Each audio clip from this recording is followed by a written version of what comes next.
Uchchhal Nizar Kukarmunda state highway પર જંગલ કટિંગની કામગીરી હાથ ધરાઈ। ચોમાસાની ઋતુમાં રસ્તા પર થતા જોખમોને ઘટાડવા માટે માર્ગ અને મકાન વિભાગ ઉચ્છલ દ્વારા એક મહત્વપૂર્ણ કામગીરી હાથ ધરવામાં આવી છે। ઉચ્છલ નિઝર અને કુકરમુંડા તાલુકાના સ્ટેટ હાઈવે પર રસ્તાની બંને બાજુ ઉગેલા જંગલને કાપી રસ્તો સલામત બનાવવાની કામગીરી પૂરજોશમાં ચાલી રહી છે।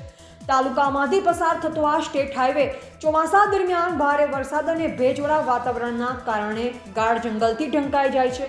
આ જંગલના લીધે વાહન ચાલકોને સામેથી આવતા વાહન જોવામાં મુશ્કેલી પડે છે, જે કારણે અકસ્માતોનું જોખમ વધી જાય છે। આ સમસ્યાને ધ્યાનમાં રાખી માર્ગ અને મકાન વિભાગ ઉચ્છલ દ્વારા વિસ્તારમાં જંગલ કટિંગની કામગીરી શરૂ કરવામાં આવી છે। આ કામગીરીનો મુખ્ય હેતુ રસ્તાને પહોળો અને સ્પષ્ટ બનાવવાનો છે, જેથી વાહન વ્યવહાર સરળ બને અને અકસ્માતોની સંખ્યામાં ઘટાડો થાય।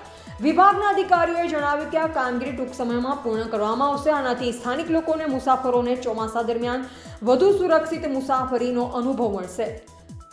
રિપોર્ટર સુહાસ ઓવી, કુકરમુંડા, તાપી।